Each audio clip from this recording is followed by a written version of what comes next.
ಛಾಯಾಯಾಂ ಪಾರಿಜಾತಸ್ಯ ಹೇಮಸಿಂಹಾಸನೋಪರಿ ಆಸೀನಮಂಬುದಶ್ಯಾಮಮಾಯತಾಕ್ಷಮಲಂಕೃತಂ ಚಂದ್ರಾನನಂ ಚತುರ್ಬಾಹುಂ ಶ್ರೀವತ್ಸಾಂಕಿತವಕ್ಷಸಂ ರುಕ್ಮಿಣೀ ಸತ್ಯಭಾಮಾಭ್ಯಾಂ ಸಹಿತಂ ಕೃಷ್ಣಮಾಶ್ರಯೇ. ಶ್ರೀಗುರುಭ್ಯೋ ನಮಃ. ಭಾಗವತೆ ದ್ವಿತೀಯೇ ಸ್ಕಂಧೆ ಸಪ್ತಮೇ ಅಧ್ಯಾಯೇ ಅದ್ಯ ಷಡ್ವಿಂಶಃ ಶ್ಲೋಕಃ. ಎರಡನೇ ಸ್ಕಂದದ 7ನೇ ಅಧ್ಯಾಯದ 26ನೇಯ ಶ್ಲೋಕಮಾರಭ್ಯ ಭಗವತಃ ಸುರೇತರವರೂಥ ವಿವರ್ಜಿತಾಯಾಃ ಭೂಮೇಃ ಕ್ಲೇಶವ್ಯಯಾಯ ಅವತೀರ್ಣಸ್ಯ ಜನಾನುಪಲಕ್ಷ್ಯ ಮಾರ್ಗಸ್ಯ ನೈಕವಿಧಾಃ ಲೀಲಾಃ ಪ್ರದರ್ಶಿತವತಃ ರುಕ್ಮಿಣೀ ಸತ್ಯಭಾಮಾಪತೇಃ ಶ್ರೀಕೃಷ್ಣಸ್ಯ ಚರಿತಂ ತಾವದ್ ವರ್ಣ್ಯತೆ. ಅಥ ಪ್ರಥಮಃ ಶ್ಲೋಕಃ. ಯಂ ನಾರದಾಯ ಬ್ರಹ್ಮ ಪ್ರೋವಾಚ ಭೂಮೇ ಸುರೇಥರ ವರೂಥ ವಿಮರ್ದಿತಾಯಾಃ ಇತಿ. ಕೃಷ್ಣನ ಅವತಾರದ ವರ್ಣನೆ ಇಲ್ಲಿ ಕೇಳಿ ಬರ್ತದೆ. ಈ ಅಸುರ ಶಕ್ತಿಗಳ ಉಪಟಳ ಭೂಮಿಯಲ್ಲಿ ಹೆಚ್ಚಾಗಿತ್ತು. ಆವಾಗ ಕೃಷ್ಣ ಮತ್ತು ಬಲರಾಮರಿಬ್ಬರು ಕೂಡ ಈ ಭೂಮಿಗೆ ಇಳಿಯಬೇಕಾಯಿತು. ಹಿಂದೆ ರಾಮಾವತಾರದಲ್ಲಿ ಅವರೇ ಇಬ್ಬರು ರಾಮಲಕ್ಷ್ಮಣರಾಗಿ ಜನಿಸಿದ್ರು. ಈಗ ಕೃಷ್ಣ ಮತ್ತು ಬಲರಾಮರಾಗಿ ಜನಿಸ್ತಾ ಇದ್ದಾರೆ. ಬಲರಾಮ ಶೇಷನ ಅಂಶ ನಮಗೆ ಗೊತ್ತಿರುವಂತೆ. ಅದು ಅವನಲ್ಲಿ ಭಗವಂತನೊಂದು ವಿಶೇಷ ಸನ್ನಿಧಾನ ಇತ್ತು.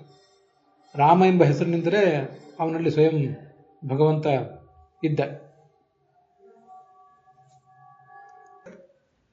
ಈ ವಿಷಯವನ್ನ ಆಚಾರ್ಯರು ಈಗ ನಾವು ನೋಡುವ ಭಾಗವತ ತಾತ್ಪರ್ಯದಲ್ಲಿ ಕೂಡ ಹೇಳಿದ್ದಾರೆ. ರಾಮ ಏಕೋ ಶನಂತಾಂಶಃ ತತ್ರ ರಾಮಾಭಿಧೋ ಹರಿಃ ಶುಕ್ಲಕೇಶಾತ್ಮಕಃ ತಿಷ್ಠನ್ ರಮಯಾಮಾಸ ವೈ ಜಗತ್. ಇದು ಬ್ರಹ್ಮಪುರಾಣದ ಮಾತು. ವಿಷ್ಣೋರ್ನಾನೀನ ಕರ್ಮಾಣಿ ಪರೇಶಾಂ ತನ್ನಿಬಂಧನಂ ಇತಿ ಮಾತ್ಸ್ಯೆ ಅಂತ ಮತ್ಸ್ಯಪುರಾಣದ ಮಾತೊಂದನ್ನು ಉದ್ಧರಿಸಿದ್ದಾರೆ.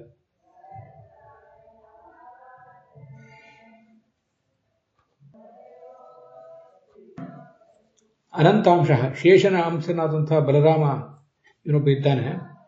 ಇವನಲ್ಲಿ ರಾಮ ಎಂಬ ಹೆಸರಿನಿಂದಲೇ ಭಗವಂತ ಇದ್ದಾನೆ. ಶುಕ್ಲಕೇಶಾತ್ಮಕ ವಿಷ್ಣುವಿನ ಬಿಳಿ ಕೂದಲೊಂದು ಈ ಬಲರಾಮನಾಗಿ ಜನಿಸಿತು. ಮತ್ತೆ ಕಪ್ಪು ಕೂದಲೊಂದು ಕೃಷ್ಣನಾಗಿ ಜನಿಸಿತು. ಮತ್ತೆ ಹೀಗೆ ಬಲರಾಮನಲ್ಲಿ ಆವಿಷ್ಟನಾದ ಭಗವಂತ ರಮಯಾಮಾಸ ವೈ ಜಗತ್, ಜಗತ್ತಿಗೆಲ್ಲ ಸಂತೋಷ ಕೊಟ್ಟ.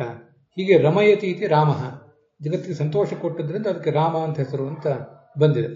ಆ ಶುಕ್ಲಕೇಶದ ಬಗ್ಗೆ ಕೃಷ್ಣಕೇಶದ ಬಗ್ಗೆ ಏನು ಮುಂದೆ ಹೇಳುವನಿದ್ದೇನೆ. ಈಗ ಸ್ಥೂಲವಾಗಿ ಏನು ನಮಗೆ ಕಾಣಿಸ್ತದೆ ಅದನ್ನು ಹೇಳ್ತಾ ಇದ್ದೇನೆ. ವಿಷ್ಣುವರ್ ನಾಣ್ಯೇನ ಕರ್ಮಾಣಿ, ಭಗವಂತ ಸ್ವತಂತ್ರನಾಗಿ ಎಲ್ಲ ಕರ್ಮಗಳನ್ನು ಮಾಡ್ತಾನೆ. ಇನ್ನೊಬ್ಬರ ಪಾತ್ರ ಅದರಲ್ಲಿ ಏನೂ ಇರೋದಿಲ್ಲ. ಆದರೆ ಬೇರೊಬ್ಬರು ಯಾರಾದರೂ ಮಹಿಮೆಯನ್ನು ತೋರಿಸಬೇಕು ಅಂತ ವಿಧಿಲಿಖಿತ ಇದ್ದರೆ ಆಗ ಸ್ವಯಂ ಭಗವಂತನೇ ಅವರಲ್ಲಿ ಆವಿಷ್ಟನಾಗಿ ಆ ಕೆಲಸಗಳನ್ನು ಮಾಡ್ತಾನೆ. ಅದು ಲಕ್ಷ್ಮೀದೇವಿ ಇರಬಹುದು, ಚತುರ್ಮುಖ ಇರಬಹುದು, ಮುಖ್ಯ ಪ್ರಾಣ, ಹಾಗೆ ಈ ಶೇಷ ಮತ್ತು ಪೃಥು ಚಕ್ರವರ್ತಿ ಯಾರೂ ಇರಬಹುದು, ನಮ್ಮಂಥ ಹುಲುಮಾನವರೊಬ್ಬ ಇರಬಹುದು. ಈ ನಮ್ಮಲ್ಲಿ ಎಲ್ಲ ಕೆಲಸಗಳು ಆಗುವುದು ಒಳಗೆ ಆವಿಷ್ಟನಾದಂಥ ಭಗವಂತನಿಂದ. ಯದ್ಯದ್ ವಿಭೂತಿ ಮತ್ಸತ್ವಂ ಶ್ರೀಮದ್ ಊರ್ಜಿತಮೇವ ತತ್ತದೇವಾವಗಚ್ಚತ್ವಂ ಮಮ ತೇಜೋಂಶ ಸಂಭವಂ ಅಂತ ಭಗವದ್ಗೀತಾದಲ್ಲಿ ಎಲ್ಲೇ ವಿಶಿಷ್ಟವಾದ ಶಕ್ತಿಯೊಂದರ ಆವಿಷ್ಕಾರ ಕಂಡ್ರೆ ಅದೆಲ್ಲವೂ ಕೂಡ ನನ್ನಿಂದಲೇ ಆಗಿದ್ದು ಅಂತ ತಿಳಿದುಕೋ ಅಂತ ವರ್ಣನೆ ಮಾಡಿದ್ದಾರೆ. 1ನೇ ಸ್ಕಂದದಲ್ಲಿಯೂ ಕೂಡ 3ನೇ ಅಧ್ಯಾಯದಲ್ಲಿ 23ನೇ ಶ್ಲೋಕದಲ್ಲಿ ಈ ಬಲರಾಮನ ಅವತಾರದ ಬಗ್ಗೆ ಬಂದಿತ್ತು. 19ನೇ ಅವತಾರ ಇದು, ಮತ್ತೆ 20ನೇ ಅವತಾರ ಭಗವಂತನು. ಅದರಲ್ಲಿ ರಾಮಕೃಷ್ಣರಿಬ್ಬರು ಕೂಡ ಯಾದವರಲ್ಲಿ ಜನ್ಮ ತಾಳಿ ಆ ಭೂಮಿಯ ಭಾರವನ್ನು ಪರಿಹರಿಸಿದರು ಅಂತ. ಇಲ್ಲಿ ಆವೇಶೋ ಬಲಭದ್ರೆ ಅಂತ ಆಚಾರ್ಯರು ಭಾಗವತ ತಾತ್ಪರ್ಯದಲ್ಲಿ ಹೇಳಿದ್ದಾರೆ.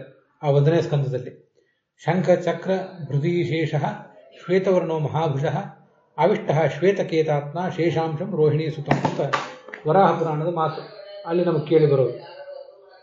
ಈ ಬಲರಾಮನಲ್ಲಿ ಸ್ವಯಂ ಭಗವಂತ ಇದ್ದಾನೆ. ಬಲರಾಮನ ಒಳಗಿರುವಂತಹ ಭಗವಂತನನ್ನ ಇಲ್ಲಿ ವರ್ಣನೆ ಮಾಡಿರೋದು. ಅವನು ಭಗವಂತನ ಅವತಾರ ಅಂತ. ಬಲರಾಮ ಭಗವಂತನ ಅವತಾರ ಅಲ್ಲ. ಕೃಷ್ಣ ಹೇಗೆ ಭಗವಂತನ ಅವತಾರನೋ, ಪರಶುರಾಮ ಹೇಗೆ ಭಗವಂತನ ಅವತಾರನೋ, ಹಾಗೆ ಬಲರಾಮನೊಳಗಿರುವ ರಾಮ ಎಂಬ ಭಗವಂತನ ರೂಪವೇ ಬಲರಾಮನ ಅವತಾರ ಅಂತ ಅದರ ವರ್ಣನೆ. ಅಂತೂ ಬಲರಾಮ ಅನ್ನುವ ವ್ಯಕ್ತಿತ್ವ ಹೊರಗೆ ಶೇಷ, ಅದರೊಳಗೆ ಈ ಬಲರಾಮ ಎಂಬ ಹೆಸರಿನ ಭಗವಂತ ಅಥವಾ ಬರೀ ರಾಮ ಎಂಬ ಹೆಸರಿನ ಭಗವಂತ. ಅವನಲ್ಲಿ ಶಂಖಚಕ್ರ ಗದಾಧರನಾಗಿ ಬಿಳಿಯ ಬಣ್ಣದವನಾಗಿ ಮಹಾಬಾಹುವಾಗಿ ಭಗವಂತ ಇರ್ತಾನೆ. ಆವಿಷ್ಟ ಶ್ವೇತಕೇತಾತ್ಮ, ಆ ಮೂಲ ರೂಪ ಒಂದು ಇದೆ ಅಂತ ಬಂದಿತ್ತು. ಆ ಮೂಲ ರೂಪದಿಂದ ಈ ಎಲ್ಲ ಅವತಾರ ರೂಪಗಳು ಕೂಡ ಹೊರ ಬಂದಿವೆ ಅಂತಲೂ ಅಲ್ಲಿ ಕೇಳಿ ಬಂದಿತ್ತು. ಆ ಮೂಲ ರೂಪದ ಒಂದು ಬಿಳಿ ಕೂದಲೇ ಇಲ್ಲಿ ಬಲರಾಮನ ಒಳಗಿನ ರಾಮನಾಗಿ ಜನಿಸಿದೆ. ಜಗೃಹೇ ಪೌರುಷಂ ರೂಪಂ ಭಗವಾನ್ ಮಹದಾದಿಭಿ ಸಂಭೂತಂ ಷೋಡಶಕಲಂ ಆದೌ ಲೋಕಶಿಕ್ಷಯ ಅಂತ ಮುಂತಾಗಿ ಅಲ್ಲಿ ವರ್ಣನೆ ಬಂದಿತ್ತು. ಅಂತೂ ಆ ಅನಂತಶಯನ ಎಂಬ ರೂಪದ ಆವಿಷ್ಕಾರಗಳು ಈ ಮುಂದಿನ ಎಲ್ಲ ರೂಪಗಳು ಕೂಡ ಇದು ನಮ್ಗೆ ಗೊತ್ತಿದೆ.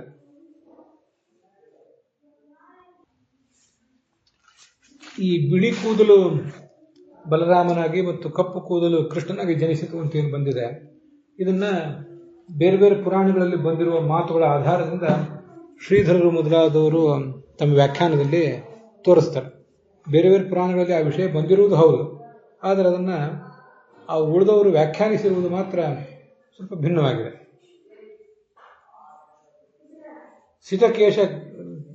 ಸಿತಕೃಷ್ಣ ಕೇಶತ್ವಂ ಶೋಭೈವ ಮತ್ತು ವಯಃಪರಿಣಾಮಕೃತ ವಿಕಾರಿತ್ವಾತ್. ಭಗವಂತನಿಗೆ ಬಿಳಿ ಮತ್ತು ಕಪ್ಪು ಕೂದಲುಗಳೇನಿವೆ ಇವೆಲ್ಲವೂ ಕೂಡ ಆತನಿಗೊಂದು ಶೋಭೆ ವಯಸ್ಸಿನ ಪರಿಣಾಮದಿಂದ ಬಂದಿರುವುದಲ್ಲ. ವಿಷ್ಣು ಪುರಾಣದಲ್ಲಿ ಹಾಗಿದೆ. ಉಜ್ಜಹಾರ ಆತ್ಮನಃ ಕೇಶವು ಸಿತಕೃಷ್ಣವು ಮಹಾಮುನೆ ಅಂತ. ಮೂಲ ರೂಪದ ಭಗವಂತ ತನ್ನ 2 ಬಿಳಿ ಮತ್ತು ಕಪ್ಪು ಕೂದಲುಗಳನ್ನು ಕಿತ್ತಿದ. ಮಹಾಭಾರತದಲ್ಲಿ ಕೂಡ ಉದ್ಭವರ್ಹಾತ್ಮನಃ ಕೇಶವು ಅಂತ ಒಂದು ಕಡೆ ಕಂಡು ಬರ್ತದೆ. ಉತ್ತರ ಭಾರತದ ಪಾಠದಲ್ಲಿ ಅದು ಕಂಡು ಬರೋದಿಲ್ಲ. ದಕ್ಷಿಣ ಭಾರತದ ಪಾಠದಲ್ಲಿ ಅಂಶಾವತಾರದ ವರ್ಣನೆ ಇತ್ಯಾದಿ ಈ ಆದಿಪರ್ವದಲ್ಲೇ ಇದೆ. ಅಲ್ಲಿ ಒಂದಿಷ್ಟು ಈ ಅಂಶಗಳು ಕಂಡು ಬರ್ತವೆ. ಸಚಾಪಿ ಕೇಶವು ಹರಿರುಜ್ಜಹಾರ ಶುಕ್ಲಮೇಕಂ ಅಪರಂ ಚಾಪಿ ಕೃಷ್ಣಂ. ಇನ್ನೊಂದು ಶ್ಲೋಕ ಅದೇ ಭಾರತದ್ದೇ. 2 ಕೇಶಗಳನ್ನು ಕಿತ್ತಿದ, ಒಂದು ಬಿಳಿಯ ಕೂದಲು ಒಂದು ಕಪ್ಪು ಕೂದಲು. ತೌ ಚಾಪಿ ಕೇಶಾವ್ ಆವಿಷೇತಾಂ ವಿದೂನಾಂ ಕುಲೆ ಸ್ತ್ರೀಯೌ ರೋಹಿಣೀಂ ದೇವಕೀಂ ಚ. ಅಲ್ಲಿ ಬಿಳಿ ಕೂದಲು ರೋಹಿಣಿಯೊಳಗೆ ಪ್ರವೇಶ ಮಾಡಿತ್ತು, ಕಪ್ಪು ಕೂದಲು ಕೃಷ್ಣನೊಳಗೆ ಪ್ರವೇಶ ಮಾಡಿತ್ತು. ಒಂದು ಬಲಭದ್ರ ಆಯಿತು. ಯೋಸೌ ಶ್ವೇತಃ ತಸ್ಯ ದೇವಸ್ಯ ಕೇಶಃ. ಕೃಷ್ಣೋ ದ್ವಿತೀಯ, ಕಪ್ಪು ಕೂದಲು ಏನಿತ್ತು ಅದೇ ಕೃಷ್ಣನಾಯಿತು. ಯೋಸೌ ವರ್ಣತಃ ಕೃಷ್ಣ ಏವ ಚೋಕ್ತಃ. ಕೃಷ್ಣ ಕಪ್ಪಾಗಿರ್ಲಿಕ್ಕೆ ಅವನು ಕಪ್ಪು ಕೂದಲಿನಿಂದ ಹುಟ್ಟಿದ್ದ ಕಾರಣ, ಮತ್ತೆ ಬಲರಾಮ ಬಿಳಿಯಾಗಿರ್ಲಿಕ್ಕೆ ಅವನು ಬಿಳಿ ಕೂದಲಿನಿಂದ ಹುಟ್ಟಿದ್ದ ಕಾರಣ ಅಂತ ಹೀಗೆ ವರ್ಣನೆ ಮಾಡ್ತಾರೆ.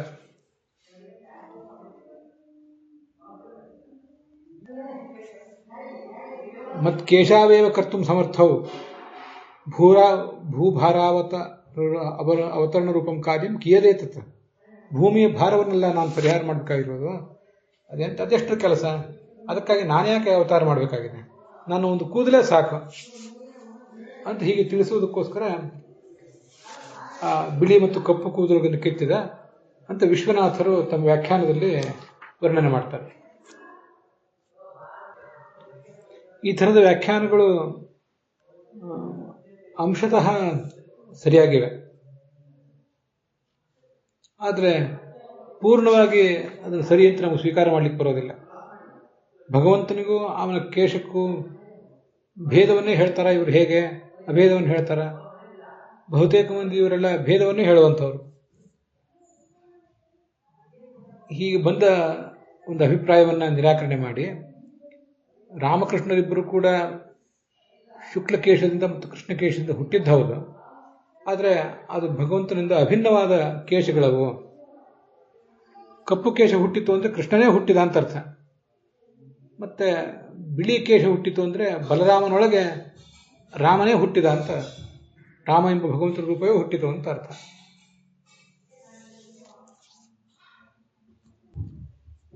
ಅದಕ್ಕೆ ಶುಕ್ಲಕೇಶಾತ್ಮಕ, ಬಿಳಿ ಕೂದಲಿನಿಂದ ಅಭಿನ್ನವಾದ ರೂಪ ಅವನು ಭಗವಂತಂದು ಅಂತ ಹೀಗೆ ಅದನ್ನು ಸ್ಪಷ್ಟಪಡಿಸಿದ್ದಾರೆ. ಭಗವಂತನ ಅವಯವಗಳು, ಆತನ ಗುಣಗಳು, ಕ್ರಿಯೆಗಳು ಎಲ್ಲವೂ ಕೂಡ ಅಭಿನ್ನ ಅಂತ ಅನ್ನೋದನ್ನ ನಾವು ತಿಳಿಯಬೇಕು. ಅದಕ್ಕಾಗಿ ಆಚಾರ್ಯರು ಶುಕ್ಲಕೇಶಾತ್ಮಕ ಅನ್ನೋ ಮಾತಿನಿಂದ ಅದನ್ನ ಸ್ಪಷ್ಟಪಡಿಸಿದ್ದಾರೆ.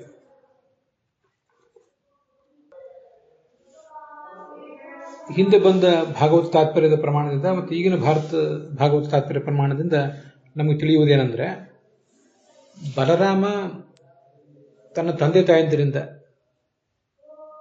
ಅವನು ಭೌತವಾದ ಒಂದು ದೇಹವನ್ನು ಹೊತ್ತೇ ಹುಟ್ಟಿದ್ದಾನೆ. ನಮ್ಮಂತೆ ಬಲರಾಮನಿಗೂ, ಭೀಮಸೇನಿಗೂ, ಅರ್ಜುನ, ಧರ್ಮರಾಜ, ದ್ರೌಪದಿ ಇವರೆಲ್ಲರಿಗೂ ಕೂಡ ಭೌತಿಕವಾದ ದೇಹವೇ ಇದೆ. ಆ ಬಲರಾಮನ ಆ ಭೌತಿಕವಾದ ದೇಹದಲ್ಲಿ ಬಲರಾಮ ಅಥವಾ ರಾಮ ಎಂಬ ಹೆಸರಿನಿಂದ ಸ್ವಯಂ ಭಗವಂತನೇ ಆವಿಷ್ಟನಾಗ್ತಾನೆ. ಅಲ್ಲಿ ಆ ಭಗವಂತನ ರೂಪ ಏನಿದೆ ಅದು ಬಿಳಿ ಕೂದಲಿನಿಂದ ಹುಟ್ಟಿದ್ದು, ಅಥವಾ ಬಿಳಿ ಕೂದಲೇ ರಾಮ ಆಗಿದ್ದು. ಕೂದಲಿನಿಂದ ಹುಟ್ಟಿದ್ದು ಅಂತ ಹೇಳುವುದಕ್ಕಿಂತ ಬಿಳಿ ಕೂದಲೇ ರಾಮನಾಗಿ ಹುಟ್ಟಿದ್ದು ಅಂತ ನಾವು ಅದನ್ನ ತಿಳ್ಕೊಂಡು ಅಲ್ಲಿ ಗೊಂದಲವನ್ನು ಪರಿಹಾರ ಮಾಡ್ಕೊಳ್ಬೇಕು. ಹೇಗೆ ವಿಷ್ಣುವೇ ಕೃಷ್ಣನಾಗಿ ಹುಟ್ಟುತ್ತಾನೆ, ವಿಷ್ಣುವೇ ಪರಶುರಾಮನಾಗಿ ನರಸಿಂಹ ಹುಟ್ಟುತ್ತಾನೆ, ಹಾಗೆ ಬಿಳಿ ಕೂದಲೇ ರಾಮ, ಕಪ್ಪು ಕೂದಲೇ ಕೃಷ್ಣ ಅಂತ. ಇಲ್ಲಿ ಈ ಬಿಳಿ ಕೂದಲು ಮತ್ತು ಕಪ್ಪು ಕೂದಲು ಕಿತ್ತಿದ ಯಾಕೆ ಅಂತ ಒಂದು ಪ್ರಶ್ನೆ ಬರ್ತದೆ. ಅದಕ್ಕೆ ಭಗವಂತನ ಲೀಲೆ ಅಂತಲೇ ಉತ್ತರ ಹೇಳಬೇಕು. ಯಾಕೆಂದ್ರೆ ಹಿಂದೆ ಇವನೇ ಭಗವಂತನೇ ರಾಮನಾಗಿ ಜನಿಸಿದ್ದ, ಮತ್ತೆ ಶೇಷನೇ ಲಕ್ಷ್ಮಣನಾಗಿ ಅವನ ತಮ್ಮನಾಗಿ ಜನಿಸಿದ್ದ. ಅಲ್ಲಿಯೂ ಭಗವಂತ ರಾಮ ನೀಲವರ್ಣದವನಾಗಿದ್ದ, ಲಕ್ಷ್ಮಣ ಶ್ವೇತವರ್ಣದವನಾಗಿದ್ದ ಅಂತ ಹೀಗೆ ಅಲ್ಲಿಯೂ ವರ್ಣನೆ ಕೇಳಿ ಬಂದಿದೆ. ನನಗದೇನು ಸ್ಪಷ್ಟವಾಗಿ ನೆನಪಿಲ್ಲ. ಅದೇನೇ ಇರಲಿ, ರಾಮ ಅಂತೂ ರಾಮ, ಕೃಷ್ಣ, ವಿಷ್ಣು ಎಲ್ಲರೂ ಕೂಡ ನೀಲವರ್ಣದವರಾಗಿರ್ತಾರೆ. ಅಲ್ಲಿ ಈ ಬಿಳಿ ಕೂದಲಿನಿಂದ ಲಕ್ಷ್ಮಣ ಹುಟ್ಟಿದ್ದಾಗಲಿ, ಕಪ್ಪು ಕೂದಲಿನಿಂದ ರಾಮ ಹುಟ್ಟಿದ್ದಾಗಲಿ ಏನೂ ವರ್ಣನೆ ಇಲ್ಲ. ಇಲ್ಲಿಯೂ ಕೂಡ ಭಗವಂತ ನೇರವಾಗಿ ಆ ಕಪ್ಪು ಕೂದಲು, ಬಿಳಿ ಕೂದಲು ಇತ್ಯಾದಿಗಳ ಕಥೆಯನ್ನೇ ಹೇಳದೆ ಮತ್ತು ಮಾಡಿದ ಮೇಲೆ ಕಥೆಯನ್ನು ಹೇಳಲೇಬೇಕು. ಕಿತ್ತುವ ಕೆಲಸವನ್ನು ಮಾಡಿದ ಮೇಲೆ ಅದನ್ನು ವೇದವ್ಯಾಸರು ಹೇಳ್ತಾರೆ. ಅಂಥ ಕೆಲಸವನ್ನೇ ಮಾಡೋದು, ಕಿತ್ತುವ ಗೋಜಿಗೆ ಹೋಗದೆ ಸ್ವಯಂ ಭಗವಂತನೇ ಕೃಷ್ಣನಾಗಿ ಜನಿಸಿದ, ಆ ಸ್ವಯಂ ಭಗವಂತನೇ ಬಲರಾಮನಲ್ಲಿ ರಾಮನಾಗಿ ಜನಿಸಿದ ಅಂತ ಮಾಡಿಬಿಡಬಹುದಿತ್ತಲ್ಲ ಅಂತ ಒಂದು ಜಿಜ್ಞಾಸೆ ನಾವು ಬರ್ತದೆ. ಆ ಕೂದಲನ್ನು ಯಾಕೆ ಹಾಕಿದ ಅಂತ. ಅದು ಅವನ ಲೀಲೆ ಅಷ್ಟೇ, ಅದಕ್ಕೆ ಬೇರೆ ಏನು ಉತ್ತರ ನಮಗೆ ಹೇಳಲಿಕ್ಕೆ ಬರೋದಿಲ್ಲ. ಶಾಸ್ತ್ರ ಇರುವುದೇ ಹಾಗೆ, ಕೆಲವು ಸರಳವಾದ ಪ್ರಮೇಯಗಳನ್ನು ಕೂಡ ಗೊಂದಲ ಆಗುವಂತೆ ಹೇಳ್ತಿರ್ತದೆ. ಹೀಗೆ ಕೂದಲುಗಳನ್ನು ಅಂತ ಹೇಳಿದ್ರಿಂದ, ತನ್ನ ಕೂದಲುಗಳನ್ನು ಕಿತ್ತದ ಅಂತ ಹೇಳಿದ್ರಿಂದ ಕೂದಲು ಮತ್ತು ಭಗವಂತ ಇಬ್ಬರು ಭಿನ್ನರೇನೋ ಅಂತ ಒಂದು ಭ್ರಮೆ ಬರುವ ಸಾಧ್ಯತೆ ಇದೆ. ಇಂಥ ಅನೇಕ ಭ್ರಮೆಗಳನ್ನು ನೀಗಿಕೊಂಡೇ ನಾವು ಮುಂದೆ ಹೋಗಬೇಕಾಗಿರೋದು. ಅದಕ್ಕಾಗಿ ಶಾಸ್ತ್ರ ಈ ಥರ ಹೇಳಿದೇನೋ ಅಂತ ಕಾಣಿಸ್ತದೆ. ಹೀಗೆ ಬಲರಾಮನನ್ನ ಭಗವಂತನ ಅವತಾರಗಳಲ್ಲಿ ಒಂದು ಅಂತ ಸಂಕೀರ್ಣವಾಗಿ ಹೇಳಿದ್ದರಿಂದಲೇ ಅನೇಕ ಜನ ಮತ್ಸ್ಯ, ಕೂರ್ಮ, ವರಾಹ, ನರಸಿಂಹ, ಪರಶುರಾಮ, ರಾಮ, ಇನ್ನೊಂದು ರಾಮ, ಕೃಷ್ಣ, ಬುದ್ಧ ಅನ್ನೋದನ್ನು ಬಿಟ್ಟು ಬಿಡ್ತಾರೆ, ಕಲ್ಕಿ ಅಂತ ಮಾತ್ರ ವರ್ಣನೆ ಮಾಡ್ತಾರೆ. ಹೀಗೆಲ್ಲ ನಾನಾ ಥರದ ಗೊಂದಲಗಳಾಗಲಿಕ್ಕೆ ಇದೇ ಕಾರಣ. ಮತ್ತೆ ಅಲ್ಲಿ ಆ ದಶಾವತಾರಗಳನ್ನು ಚಿತ್ರಿಸುವಾಗ ಆ ನೇಗಿಲು ಹಿಡಿದ ಒಂದು ವ್ಯಕ್ತಿಯನ್ನು ಕೂಡ ಚಿತ್ರ ಮಾಡಿರ್ತಾರೆ. ಆದರೆ ವಸ್ತುತಃ ಆ ಬಲರಾಮ ಅನ್ನುವುದು ಶೇಷಾಂಶನಾದ ಬಲರಾಮ, ರೋಹಿಣೀಪತಿಯಾದ ಬಲರಾಮ ಭಗವಂತನ 10 ಅವತಾರಗಳಲ್ಲಿ ಒಂದಲ್ಲ. ಅವನು ಒಳಗಿರುವಂತಹ ಭಗವಂತ ಏನಿದ್ದಾನೆ ಅವನು ಮಾತ್ರ ಭಗವಂತನ ಅವತಾರ ಅನ್ನೋದನ್ನ ನಾವು ತಿಳ್ಕೊಳ್ಬೇಕು. ಅವನ ಸ್ವರೂಪ ಹೇಗಿರ್ತದೆ ಅನ್ನೋದನ್ನು ವರ್ಣನೆ ಮಾಡಿದ್ದಾರೆ. ಶಂಖಚಕ್ರವನ್ನು ಹಿಡಿದಿರ್ತಾನೆ, ಶ್ವೇತವರ್ಣದವನಾಗಿರ್ತಾನೆ ಅಂತ ಕೂಡ ವರ್ಣನೆ ಮಾಡಿದ್ದಾರೆ. ಹೀಗೆ ಶಾಸ್ತ್ರ ನಮಗೆ ಗೊಂದಲ ಆಗುವಂತೆ ವರ್ಣನೆ ಮಾಡಿರ್ತದಷ್ಟೇ. ಶ್ಲೋಕದಲ್ಲಿ ಕಲಾ ಅಂದರೆ ಅಂಶ ಅಂತ ಅರ್ಥ. ಕ್ಲೇಶವ್ಯಯ, ಭೂಮಿಯ ಕ್ಲೇಶವನ್ನು ಕಳೆಯುವುದಕ್ಕಾಗಿ. ಜನಾನುಪಲಕ್ಷ್ಯ ಮಾರ್ಗ, ಹೀಗೆ ಭೂಮಿಯಲ್ಲಿ ಹುಟ್ಟಿದ ಈ ಭಗವಂತ ಇವನೂ ಒಬ್ಬ ಸಾಮಾನ್ಯ ಮನುಷ್ಯ ಅನ್ನುವಂತೆ ಭ್ರಮೆ ಕೆಲವರಿಗೆ. ಹೀಗೆ ಅವನನ್ನು ಗುರುತಿಸಲಿಕ್ಕಾಗದ ಜನರೇ ಹೆಚ್ಚು. ಗುರುತಿಸಿದ್ರೂ ಕೂಡ ಅವನನ್ನು ಭಗವಂತ ಅಂತ ತಿಳಿದವರು ಕೂಡ ನಡುವೆ ಆತ ಮನುಷ್ಯ ಅನ್ನೋ ಮೋಹಕ್ಕೊಳಗಾಗ್ತಿದ್ರು.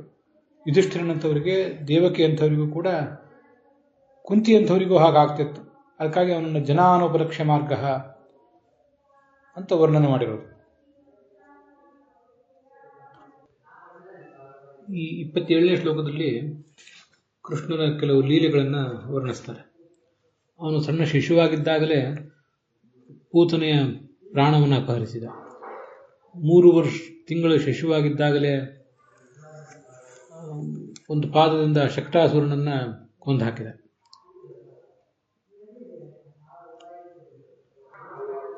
ಕೇವಲ ಅಂಬೆಗಾಲಿಕ್ಕುವ ಶಿಶುವಾಗಿದ್ದಾಗಲೇ 1,000 ಧನುಸ್ಸಿನ ಪ್ರಮಾಣದ ಎತ್ತರದಲ್ಲಿದ್ದಂತಹ ಜೋಡಿ ಮತ್ತಿ ಮರಗಳನ್ನು, ಅರ್ಜುನ ವೃಕ್ಷಗಳನ್ನು ಕೆಡವಿದ. ಇದೆಲ್ಲ ಸ್ವಯಂ ಭಗವಂತ ಅಲ್ಲದೆ ಹೋದರೆ ಯಾವನಿಗೂ ಸಾಧ್ಯ ಆಗುವಂಥ ವಿಚಾರಗಳಲ್ಲ ಅಂತ ಪ್ರತಿಪಾದನೆ ಮಾಡ್ತಾ ಇದ್ದಾರೆ.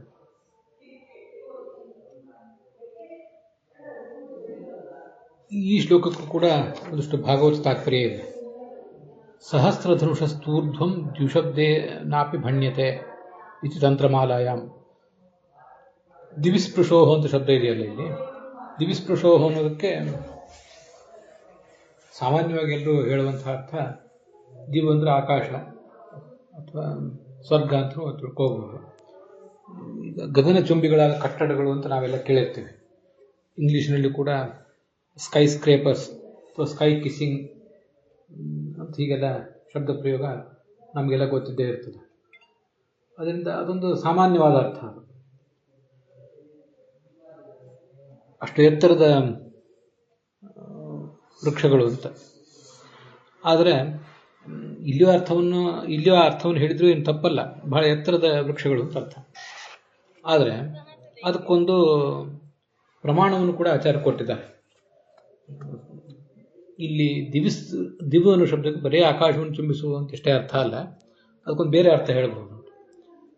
ಸಹಸ್ರ ಧನುಷಸ್ತು ಊರ್ಧ್ವಂ, ಒಂದು ಧನುಸ್ಸಿನ ಪ್ರಮಾಣ ಅದೊಂದು 5-6 ಅಡಿ ಎತ್ತರ ಇರ್ತದೆ ಅಂತ ತಿಳ್ಕೊಂಡ್ರೆ, 1,000 ಧನುಸ್ಸುಗಳ ಪ್ರಮಾಣಕ್ಕಿಂತ ಹೆಚ್ಚಿನ ಎತ್ತರವನ್ನು ದ್ವಿಶಬ್ದದಿಂದ ಕರೆಯಬೇಕು ಅಂತ. ಅಂತೂ ಹೆಚ್ಚು ಕಡಿಮೆ 1,000 ಧನುಸ್ಸುಗಳಿಗಿಂತ ಹೆಚ್ಚಿನ 5,000-6,000 ಅಡಿ ಎತ್ತರ ಇರುವಂಥದ್ದು ಅಂತ ಈಗ ಅರ್ಥ ಆಗ್ತದೆ ನಮಗೆ ಅದನ್ನು ನೋಡಿದರೆ. ಆದರೆ ಇವನ್ನೆಲ್ಲ ನಾವು ಹಾಗೆ ತೀರ್ಮಾನ ಮಾಡೋದು ಕಷ್ಟ. 5,000-6,000 ಅಡಿ ಎತ್ತರದ ಧನುಸ್ಸು ಅದಾಗಿತ್ತು ಅಂತ. ಒಂದು ಧನುಸ್ಸು ಅಂದರೆ 5-6 ಅಡಿ ಎತ್ತರ ಅಂತ ನಾವು ನಮ್ಮ ಲೆಕ್ಕದಲ್ಲಿ ತಿಳ್ಕೊಳ್ತೀವಿ. ಇನ್ನೂ ಹೆಚ್ಚಿರಬಹುದು ಅಥವಾ ಇನ್ನೂ ಕಡಿಮೆನೂ ಇರಬಹುದು. ಆಗಿನ ಕಾಲದಲ್ಲಿ ಉಪಯೋಗ ಮಾಡ್ತಿದ್ದ ಧನುಸ್ಸುಗಳು ಎತ್ತರ ಎಷ್ಟಿತ್ತು ಅನ್ನೋದು ನಮಗೆ ಸಾಮಾನ್ಯ ಅಂದಾಜು ಆಗೋದಿಲ್ಲ. ಅದಕ್ಕಾಗಿ ನಾವು ಅದನ್ನು ತೀರ್ಮಾನಿಸುವುದು ಕಷ್ಟ. ಅಂತೂ ಬಹಳ ಎತ್ತರದ 2 ವೃಕ್ಷಗಳು ಅಂತ ಇಷ್ಟು ತಿಳ್ಕೊಳ್ಬಹುದು. ತಂತ್ರಮಾಲಾ ಅನ್ನೋ ಗ್ರಂಥವನ್ನು ಆಚಾರ್ಯರು ಉದ್ಧರಿಸಿದ್ದಾರೆ. ಅಲ್ಲಿ ಇತರಥ ಅರ್ಜುನಯೋಹ ನ ಭಾವ್ಯಂ ಅಂತ ಹೀಗಿದೆ. ಭಗವಂತ ಅಲ್ಲದೆ ಹೋಗಿದ್ರೆ, ವಿಷ್ಣುರ್ನ ಚೇತ್, ಈ ಕೆಲಸ ಆ ಕೃಷ್ಣ ವಿಷ್ಣುವಿನ ಅವತಾರ ಅಲ್ಲದೆ ಹೋಗಿದ್ರೆ ಅವನಿಗೆ ಸ್ವಶಕ್ತಿಯಿಂದ ಯಾರಿಗೂ ಕೂಡ ಇದನ್ನು ಮಾಡಲಿಕ್ಕೆ ಸಾಧ್ಯ ಇಲ್ಲ. ಸ್ವಮಹಿಮ ನಿಬಂಧನತ್ವೇನ ನ ಭಾವ್ಯಂ ಅಂತ ಕೆಲಸಗಳನ್ನು ಮಾಡುವುದು ಸಾಧ್ಯ ಇಲ್ಲ ಅಂತ ಅದರ ತಾತ್ಪರ್ಯ ಆಗ್ತದೆ. ಈ ಶ್ಲೋಕದಲ್ಲಿ ಕೆಲವು ಶಬ್ದಗಳನ್ನು ನಾವು ಗಮನಿಸಬೇಕಾಗಿದೆ. ತೋಕ ಅಂದರೆ ಬಾಲಕ ಅಂತ ಅರ್ಥ, ಅದು ಗೊತ್ತಾಗ್ತದೆ. ಉಲೂಪಿಕ ಅಂತ ಒಂದು ಶಬ್ದ ಇದೆ. ಆ ಉಲೂಪಿಕ ಅಂತ ಅನ್ನೋದಕ್ಕೆ ಈ ಪೂತನ ಅಂತನೋ ಅರ್ಥವನ್ನೇ ಎಲ್ಲರೂ ಇಟ್ಕೊಂಡಿದ್ದಾರೆ. ಮತ್ತೆ ತ್ರೈಮಾಸಿಕಸ್ಯ, 3 ಮಾಸದ ಶಿಶು. ಅದರ ನಂತರ ರಿಂಗಣ ಅಂತಂದ್ರೆ ರಿಂಗತ ಅಂತ ಶತ್ರು ಪ್ರತ್ಯಂತವಾದ ಶಬ್ದ.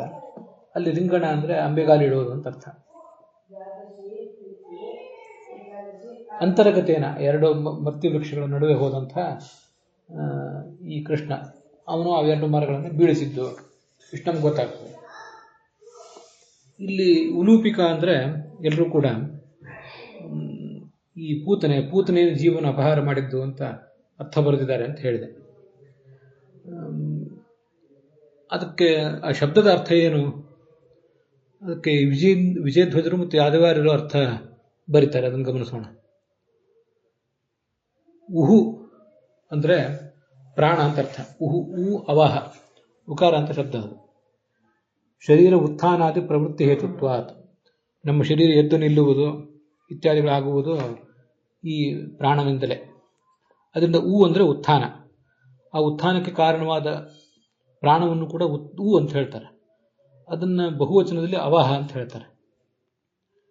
ಅಂತಹ ಪ್ರಾಣಗಳನ್ನ ಲುಂಪತಿ, ಶಿಶುವಿನ ಪ್ರಾಣಗಳನ್ನು ಕಳೀಲಿಕ್ಕೆ ಬಂದವಳು ಈ ಉಲೂಪಿಕಾ. ಅವಳನ್ನ ಕೊಂದು ಹಾಕಿದವನಿವನು ಅಂತ ಹೀಗೆ ಇಲ್ಲಿ ಅರ್ಥ. ಇದೇ ಅರ್ಥವನ್ನೇ ಪ್ರಾಣಾನ್ ಲುಂಪತಿ ಇತಿ ಉಲೂಪಿಕಾ ಅಂತಾನೆ ಬರೆದಿದ್ದಾರೆ ಯಾದವಾರರು ಕೂಡ. ಉಲೂಪಿಕಾ ಅನ್ನೋ ಶಬ್ದವೋ ಉಲೂಕಿಕಾ ಅಂತ ಶಬ್ದವೋ ಅದು ನಮಗೆ ಹೆಚ್ಚು ಸ್ಪಷ್ಟ ಆಗೋದಿಲ್ಲ. ಇಲ್ಲಿ ಶ್ರೀಧರರು, ವೀರರಾಘವರು, ರಾಧಾಕೃಷ್ಣರು ಮೊದಲಾದವರು ಉಲೂಕಿಕಾ ಅನ್ನೋ ಶಬ್ದ ತಗೊಂಡಿದ್ದಾರೆ. ಅಲ್ಲಿ ಉಲೂಕಿಕಾ ಅಂದ್ರೆ ಪೂತನ ಅಂತಾನೆ ಹೀಗೆ ಅರ್ಥ ಬರೆದಿದ್ದಾರೆ. ಇಲ್ಲಿ ಉಲೂಕಿಕಾ ಅನ್ನೋದು ಪೂತನೆಗೊಂದು ಹೆಸರು ಅಥವಾ ಅವಳಿಗೆ ವಿಶೇಷಣವೋ ಅಂತ ಗೊತ್ತಾಗೋದಿಲ್ಲ. ವಿಜಯಧ್ವಜರು ಯಾದವಾರರು ಹೀಗೇನು ಅರ್ಥ ಬರೆದಿದ್ದಾರೆ, ಅದು ಯಾಕೋ ನನಗಷ್ಟು ಸಮಾಧಾನ ಕೊಟ್ಟಿಲ್ಲ. ನಿಮಗೆ ಸಮಾಧಾನ ಕೊಡುವುದಾದರೆ ನೀವು ಅದು ಇಟ್ಕೊಳ್ಬಹುದು. ಉಲೂಕ ಅಂದ್ರೆ ಗೂಬೆ ಅಂತ ಒಂದು ಅರ್ಥ ಆಗಬಹುದು. ಉಲೂಕಿಕ ಅಂದ್ರೆ ಗೂಬೆ ಅಂತ ಕೆಟ್ಟ ಹೆಂಗಸು, ಹಾಗೆ ಗೂಬೆ ಅಂತ ದುರ್ಲಕ್ಷಣದ ಹೆಂಗಸು ಅಂತ ಅದಕ್ಕೊಂದು ನಿಂದನೆಯ ಶಬ್ದ ಆಗಬಹುದು. ಈ ಅವಳೇನಾದರೂ ಪಕ್ಷಿ ರೂಪದಲ್ಲಿ ಅಲ್ಲಿಗೆ ಬಂದಿದ್ದ ಅಂತ ನಾನು ಒಂದು ಸ್ವಲ್ಪ ಜಿಜ್ಞಾಸೆ ಮಾಡಬೇಕಾಯಿತು. 10ನೇ ಸ್ಕಂದದಲ್ಲಿ ಆ ಪೂತನೆ ಬಂದ ಪ್ರಸಂಗವನ್ನು ನೋಡಿದರೆ ಖೇಚರಿ ಅಂತ ಒಂದು ಶಬ್ದ ಪ್ರಯೋಗ ಮಾಡಿದ್ದಾರೆ. ಪಕ್ಷಿ ರೂಪದಲ್ಲಿ ಮೊದಲು ಬಂದು ಆಮೇಲೆ ಸ್ತ್ರೀ ರೂಪದಿಂದ ಆ ನಂದನ ನಿವೇಶಕ್ಕೆ ಅವಳ ಹೊಕ್ಕಳ ಹೇಗೆ ಅಂತನ್ನೋದನ್ನು ನಾವು ತೀರ್ಮಾನಿಸುವುದು ಕಷ್ಟ. ಖೇಚರ ಅಂದ್ರೆ ಪಕ್ಷಿಯೂ ಆಗಬಹುದು, ಆಕಾಶದಿಂದ ಅವಳು ಬಂದ್ಲು ಅಂತನೂ ಆಗಬಹುದು. ಅದರಿಂದ ಸ್ವಲ್ಪ ಅದನ್ನು ತೀರ್ಮಾನಿಸುವುದು ಕಷ್ಟದ ಕೆಲಸವೇ.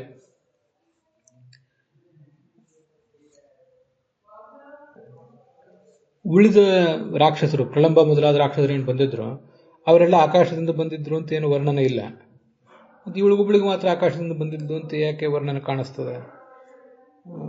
ಹಾಗೆ ನೋಡಿದರೆ ಪಕ್ಷಿ ರೂಪದಿಂದ ಏನಾದರೂ ಬಂದಿದ್ದಳೋ ಅಂತ ಒಂದು ಅನುಮಾನ ಇದೆ. ಕೆಲವರು ಅದನ್ನು ಹಾಗೆ ಅರ್ಥ ಮಾಡಿದ್ದಾರೆ ಕೂಡ, ಕೆಲವರು ವ್ಯಾಖ್ಯಾನಕಾರರು ಖೇಚರ ಅನ್ನೋ ಶಬ್ದಕ್ಕೆ. ಅಂತೂ ಅದೇನೇ ಇದ್ರೂ ಉಲೂಪಿಕಾ ಅನ್ನೋದು ಅವಳಿಗೊಂದು ಹೆಸರಾಗೇ ಇದ್ದಂತೆ ಕಾಣಿಸ್ತದೆ. ತೋಕೇನ ಜೀವಹರಣಂ ಯದು ಉಲೂಪಿಕಾಯಾಹ, ಉಲೂಪಿಕಾ ಅಂತನ್ನುವುದು ಪೂತನಿಗೊಂದು ಹೆಸರಾಗಿದ್ದಂತೆ ಕಾಣಿಸ್ತದೆ. ಪ್ರಾಣಹರಣ ಮಾಡು, ಚಿಕ್ಕ ಮಕ್ಕಳ ಪ್ರಾಣಹರಣ ಮಾಡುವವಳು ಅಂತೇನು ಅರ್ಥ ವಿಜಯಧ್ವಜರು ಯಾದವರು ಹೇಳಿದ್ದಾರೆ. ಅದನ್ನ ವ್ಯಾಖ್ಯಾನದ ಬಲದಿಂದ ಕೂಡಿಸಬಹುದು, ಧಾತು ಪ್ರತ್ಯಯಗಳ ಬಲದಿಂದ ಹೊಂದಿಸಬಹುದು. ಆದರೆ ನನಗೆ ಯಾಕೋ ಸಮಾಧಾನ ಕೊಟ್ಟಿಲ್ಲ ಅಷ್ಟೇ. ಈ ದೃಶ್ಯ ಮಾಧ್ಯಮಗಳಲ್ಲಿ ಕೆಲವು ಕಡೆ ಈ ಪೂತನೆ ಪಕ್ಷಿ ರೂಪದಿಂದ ಬಂದದ್ದನ್ನು ತೋರಿಸಿದ್ದಾರೆ. ದೃಶ್ಯ ಮಾಧ್ಯಮ ಹೇಳೋದು ಪ್ರಮಾಣ ಅಂತ ನಾನೇನು ಅನ್ನೋದಿಲ್ಲ. ಆದರೆ ಹಾಗೆ ತೋರಿಸ್ಲಿಕ್ಕೆ ಅವರಿಗೆ ಯಾರಾದರೂ ವಿದ್ವಾಂಸರು ಒಂದು ಮಾರ್ಗದರ್ಶನ ಮಾಡಿರಬಹುದು. ಇಲ್ಲಿ ಉಲೂಪಿಕಾ ಅನ್ನೋ ಶಬ್ದದ ಬಗ್ಗೆ ಗೋವಿಂದಾಚಾರ್ಯರು ತಾವು ಸಂಪಾದನೆ ಮಾಡಿದ ಭಾಗವತದಲ್ಲಿ ಪೂತನ ಉಲೂಕ ರೂಪೇಣ ಆಗತ ಇತಿ ತಥಾ ನಿರ್ದೇಶ ಇತಿ ಚ ವ್ಯಾಚಕ್ಷತೆ. ತಾವು ಹೇಳಿದ ಪಾಠದಲ್ಲಿ ಉಲೂಪಿಕಾ ಅಂತಾನೆ ಬರೆದಿದ್ದಾರೆ. ಆದರೆ ಉಲೂಕಿಕಾ ಅಂತ ಶಬ್ದ ಪ್ರಯೋಗನೂ ಒಂದು ಇರೋದನ್ನು, ಉಲೂಕಿಕಾ ಅಂತ ಅನ್ನೋದನ್ನು ಇರೋದನ್ನು ನೋಡಿ ಉಲೂಕ ರೂಪೇಣ ಗೂಬೆ ರೂಪದಿಂದ ಅವಳು ಬಂದಳು, ಆದ್ರಿಂದ ಅವಳಿಗೆ ಉಲೂಕಿಕಾ ಅಂತ ಹೀಗೆ ಹೆಸರು ಅಂತ ಬರೆದಿದ್ದಾರೆ. ಆದರೆ ತಾವು ಮಾತ್ರ ಉಲೂಪಿಕಾ ಅಂತ ಬರೆದಿದ್ದಾರೆ. ಅದೇನು ಅರ್ಥ ಅಂತ ಅನ್ನೋದನ್ನು ಅವರು ಹೇಳಲಿಲ್ಲ.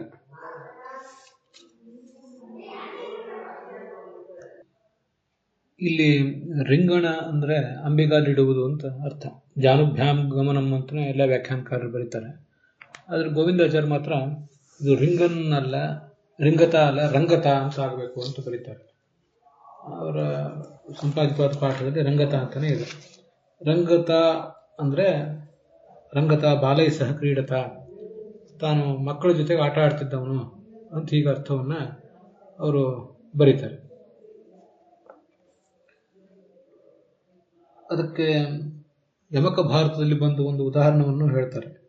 ಸಹ ಅವನಿ ಮಧ್ಯೆ ರಂಗನ್, ಭಗವಂತ ಭೂಮಂಡಲದಲ್ಲಿ ರಂಗನ್ ವಿಹರಿಸುತ್ತಾ ಅಂತ ಅರ್ಥ ಬರೋದನ್ನು ಅವರು ಗಮನಿಸಿದ್ದಾರೆ.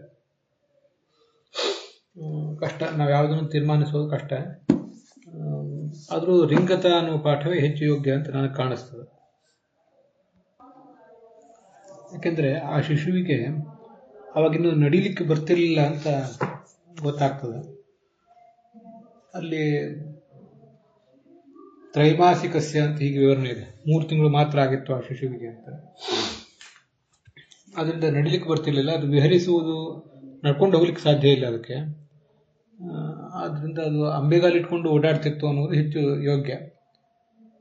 ಪ್ರಾಗ್ ರಿಂಖಣಂ ಸ್ವಯಮಥ ಸ್ಥಿತಿವೇಶ ಚಕ್ರೆ ಅಂತ ಮಧ್ವವಿಜಯದಲ್ಲಿ ಕೂಡ ಅಂಬೆಗಾಲಿಡುವುದಕ್ಕಿಂತ ಮುಂಚೆನೆ ಅಂತ ಹೀಗೆ ಒಂದು ರಿಂಖಣ ಅಂತ ಶಬ್ದ ಇದೆ, ಅದು ನಮ್ಗೆ ಗೊತ್ತಿದೆ. ಆದ್ರಿಂದ ಇಲ್ಲಿ ವಿಹರಿಸುವುದು ಅನ್ನೋದಕ್ಕಿಂತ ಇದು ರಿಂಗತ, ಅಂಬೆಗಾಲಿ ಇಡುತ್ತಿರುವ ಈ ಬಾಲಕ ಅಂತ ಹೀಗೆ ಅರ್ಥ ಮಾಡ್ಕೊಳ್ಳುವುದೇ ಯೋಗ್ಯ. ಆ ರಿಂಗತ ಅನ್ನೋ ಶಬ್ದವನ್ನು ಇಟ್ಕೊಳ್ಳುವುದೇ ಯೋಗ್ಯ ಅಂತ ನನ್ನ ಆಲೋಚನೆ. ಏನೇ ಇದ್ರೂ ವ್ಯಾಖ್ಯಾನದ ವ್ಯತ್ಯಾಸಗಳನ್ನು ಗಮನಿಸಬೇಕು. ವಿಜಯಧ್ವಜರು ರಂಗತ ಅಂದರೆ ಕ್ರೀಡತ ಅಂತ ಅರ್ಥ ಬರೆದಿದ್ದಾರೆ, ಮತ್ತು ಯಾದವಾರ್ಯರು ರಂಗತ ಅಂದರೆ ಜಾನುಭ್ಯಾಂ ಗಚ್ಚತ, ಮೊಣಕಾಲ ಮೇಲೆ ನಡೆದುಕೊಂಡು ಹೋಗುವನು ಅಂತ ಈಗ ಅರ್ಥವನ್ನು ಬರೆದಿದ್ದಾರೆ. ಅಲ್ಲಿಗೆ ಈ ಭಾಗ ಸಮಾಪ್ತ ಆಗಿದೆ. ಹುಸಿಯ ನಾಡಿ ಹೊಟ್ಟೆ ಹೊರೆವ ವಿಷಯದಲ್ಲಿ ರಸಿಕನೆಂದು ಹುಸಿಕೆ ಹಾಕಿದರು ಎನ್ನ ಶ್ರೀಕೇಶನೇ, ಈಶನಿನ್ನ ಚರಣ ಭಜನೆ ಆಸೆಯಿಂದ ಮಾಡುವೆ, ದೋಷ ರಾಶಿ ನಾಶ ಮಾಡು ಶ್ರೀಶಕೇಶವ. ಶ್ರೀಕೃಷ್ಣಾರ್ಪಣಮಸ್ತು.